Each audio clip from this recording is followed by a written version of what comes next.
इस क्वेश्चन में पूछा गया है कि मेजर प्रोडक्ट क्या होगा फॉर दिस पर्टिकुलर रिएक्शन। अब इस क्वेश्चन का ओरिजिन आप समझिए। इसको सॉल्व करने के लिए आपको कुछ कंसेप्शन क्लियर रखना पड़ेगा कि what is hemiacetal and acetal. Hemiacetal and acetal कैसे फॉर्मेशन होगा, और उसी के साथ में हेमिकीटल एंड कीटल क्या है और कैसे फॉर्म होता है। उसके बाद एसिटल और कीटल को किस लिए यूज किया जाता है, for protection, protection of OH group, ठीक है। एंड द नेक्स्ट इज, एक बार आपने प्रोटेक्ट कर दिया OH ग्रुप को, तो उसको आप डीप प्रोटेक्ट कैसे करोगे, डीप प्रोटेक्शन ऑफ एसिटल या फिर कीटल। तो आपके पास ये टोटल 4 पॉइंट है। One is hemiacetal acetal, second is hemiketal ketal, third is protection कैसे करता है acetal and ketal OH group का, and fourth is deprotection आप कैसे करोगे एक बार अगर आपके पास एसिटल या कीटल फॉर्म हो गया। सपोज आपके पास अगर कोई एल्डिहाइड है, उस एल्डिहाइड के साथ आप अगर एक अल्कोहल का ROH, मैं यहाँ पे नाम दे देता हूँ, ये R1 है, ये R2 है, ये एल्डिहाइड है। एल्डिहाइड के साथ अगर आप अल्कोहल का रिएक्शन करवाओगे तो क्या होगा, इन द फर्स्ट स्टेप आपके पास ऐसा एक कंपाउंड मिलेगा जिसको हम बोलेंगे हेमी एसिटल, ठीक है, इसको हम बोलेंगे हेमी एसिटल, क्योंकि यहाँ पे अभी भी एक OH ग्रुप बाकी है। But in the next step हम जब और एक मॉलिक्यूल अल्कोहल से इसको रिएक्शन करवाएंगे, then we will get the final product. यहाँ पे OR2, यहाँ पे और एक OR2, और यहाँ पे एक हाइड्रोजन तो पहले से ही था। This is called acetal. और अगर हमने एल्डिहाइड के जगह कीटोन लिया होता स्टार्टिंग प्रोडक्ट में, स्टार्टिंग प्रोडक्ट अगर एल्डिहाइड के जगह हमने RR लिया होता यानी कि कीटोन लिया होता, उसके साथ अगर हम कोई अल्कोहल का रिएक्शन करवाते तो फर्स्ट स्टेप में क्या होता, फर्स्ट स्टेप में सिमिलर वे में OR डैश और यहाँ पे OH ये जनरेट होता। इसको हम क्या बोलते, इसको हम बोलते hemiketal. And next step में आपके पास क्या जनरेट होता, फाइनली और एक मॉलिक्यूल अल्कोहल के साथ अगर हम रिएक्ट करवाते तो हमको मिलता OR डैश OR डैश, ये final compound which is nothing but ketal. तो इस तरीके से हम एसिटल एंड कीटल इसको जनरेट कर सकते हैं। एसिटल और कीटल को जनरेट करके हमारा क्या फायदा हुआ, आप यहाँ पे देखो, इन दोनों प्रोसेस में, एसिटल फॉर्मेशन प्रोसेस में एंड कीटल फॉर्मेशन प्रोसेस में कॉमन चीज क्या है, कॉमन चीज है अल्कोहल। आप देखना सभी जगह पे 2 मॉलिक्यूल अल्कोहल यूज हुआ है, और उस अल्कोहल यूज करने के बाद हमें फाइनली क्या मिला है, अगर ये एक अल्कोहल है, ये और एक मॉलिक्यूल अल्कोहल है, उसके साथ अगर हम कोई कीटोन का रिएक्शन करवाए हैं तो फाइनली हमको ये वाला मॉलिक्यूल मिला है OR, ठीक है। तो ये क्या हो गया, ये जो हाइड्रोक्सिल ग्रुप है अल्कोहल का, उसमें से हाइड्रोजन निकल गया एंड वो ग्रुप प्रोटेक्ट हो गया। हाइड्रोजन नहीं है मतलब वो ग्रुप क्या हो गया, इसको हम बोलते हैं प्रोटेक्शन देना, वो ग्रुप प्रोटेक्ट हो गया from the attack of any foreign body. तो इसीलिए हम एसिटल या फिर कीटल को जनरेट करते हैं, because this is considered as a protection of OH group. अब अगर कोई रिएक्शन हो गया प्रोटेक्शन के बाद, उसको डी प्रोटेक्ट क्या करोगे, आपको अगर एसिटल या कीटल को डी प्रोटेक्ट करवाना है तो उसका सबसे बढ़िया तरीका है, you have to perform hydrolysis. Hydrolysis करने से इस टाइप का मॉलिक्यूल, अगर ये आपके पास एक कीटल बना हुआ है, इसको अगर आप हाइड्रोलिसिस कर दोगे बाई H3O+, मतलब एसिडिक हाइड्रोलिसिस, तो वापस से आपको 2 मॉलिक्यूल अल्कोहल मिल जाएगा एंड जो स्टार्टिंग प्रोडक्ट था एक मॉलिक्यूल कीटोन, ये मिल गया। तो ये अल्कोहल वाला ग्रुप आपको वापस मिल गया, मतलब ये डी प्रोटेक्शन हो गया। Now for D protection one very important reagent is TFA और ट्राईफ्लूरो एसिटिक एसिड। ये बहुत इंपॉर्टेंट रिएजेंट है ट्राईफ्लूरो एसिटिक एसिड। इसको आप कैसे ड्रॉ करोगे, CF3C double bond OH। This is used for D protection, this is a very good D protecting reagent, जहां पे भी एसिटल या कीटल दिखेगा उसके साथ अगर हम TFA को एज ए रिएजेंट यूज करते हैं, विथ एसिटल और कीटल अगर हम TFA को यूज करते हैं तो क्या हो जाएगा, हमको अल्कोहल वापस मिल जाएगा और उसके साथ जो भी था, एल्डिहाइड अगर था तो एल्डिहाइड या फिर अगर कीटोन था तो कीटोन, वो ग्रुप वापस मिल जाएगा। तो इसको आप नोट करके रखना, ये बहुत इंपॉर्टेंट है TFA का रोल। और TFA के साथ हमेशा क्या होना जरूरी है, हमेशा H+ या फिर H2O ये रहना इंपॉर्टेंट है। H+ आयन का जरूरत बहुत ज्यादा है in the case of D protection. अब आते हैं क्वेश्चन पे। क्वेश्चन पे आपको जो स्ट्रक्चर दिया गया है उस स्ट्रक्चर को आप अच्छे से देखिए। स्टार्टिंग मटेरियल में यहाँ पे एक ग्रुप, ये पहले क्या था, प्रोटेक्शन से पहले, ये प्रोटेक्शन से पहले दो SH ग्रुप था, ठीक है। ये दो SH ग्रुप प्रोटेक्टेड हुआ है इन अ साइक्लिक फॉर्म।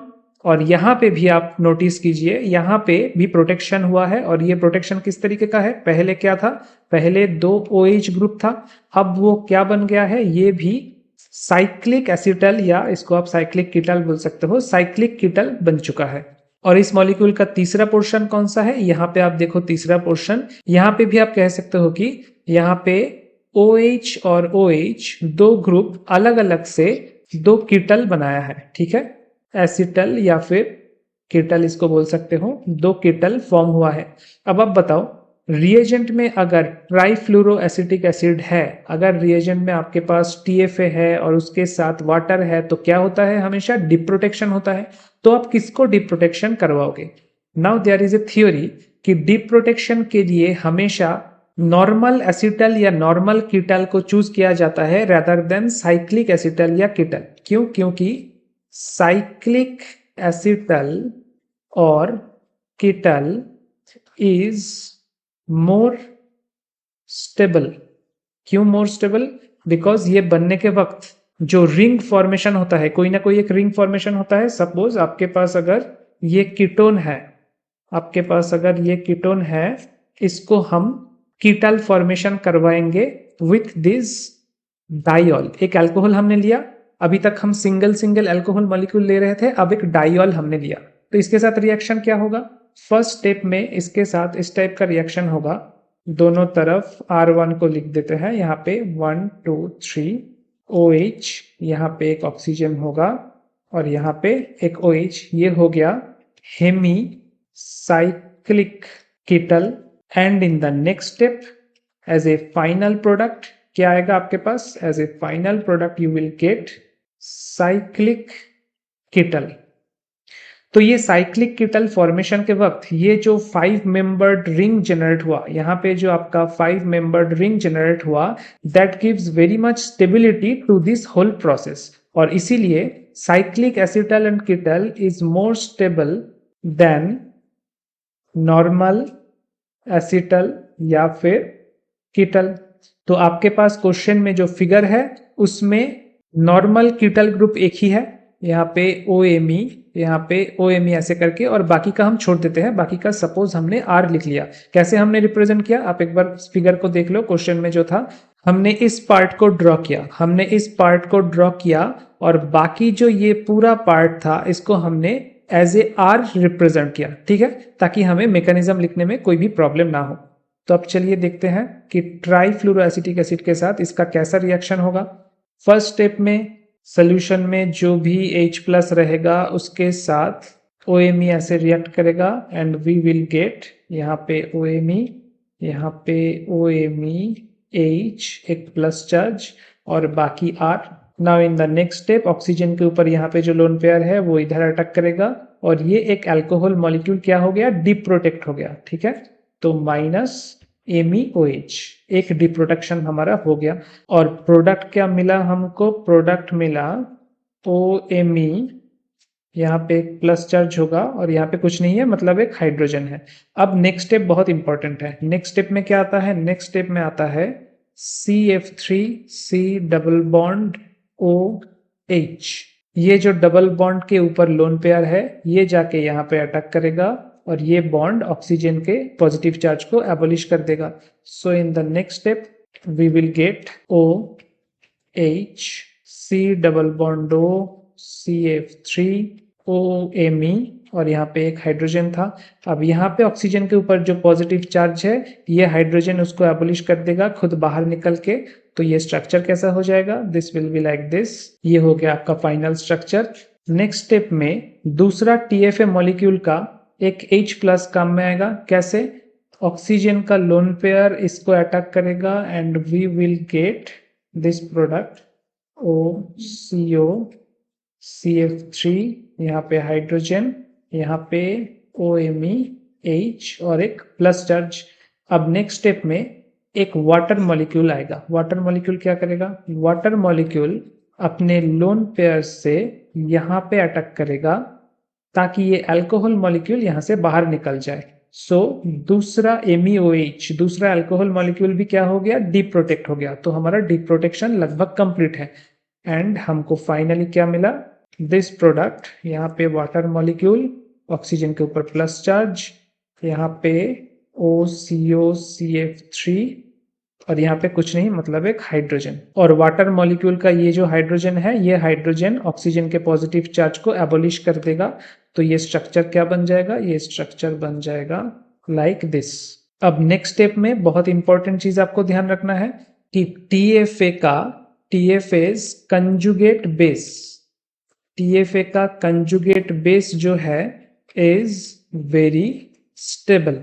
मतलब CF3 C double bond OH, इसको अगर आप ऐसे लिखोगे कि H plus CF3 C double bond O minus, तो ये जो कंजुगेट बेस वाला पार्ट है that will be very much stable. तो इसी के ऊपर अगला स्टेप डिपेंड करेगा, क्योंकि अगला स्टेप में क्या होने जा रहा है, ये जो ऑक्सीजन का लोन पेयर है ये यहाँ पे अटैक करेगा एंड ये बॉन्ड टूट जाएगा। तो हमें क्या मिला, हमें मिला OH, यहाँ पे एक प्लस चार्ज, यहाँ पे एक H और साथ में जो स्ट्रॉन्ग कंजुगेट बेस है TFA का, that will exist as a good leaving group. अब आप देखो फाइनल प्रोडक्ट कौन सा है इनमें से, फाइनल प्रोडक्ट है ये आपका, ये फाइनल प्रोडक्ट है। यहाँ पे ये हाइड्रोजन भी निकल जाएगा बाहर, ये पॉजिटिव चार्ज भी एबोलिश हो जाएगा। तो इसको हम ऐसे लिख सकते हैं कि R डबल बॉन्ड O और H।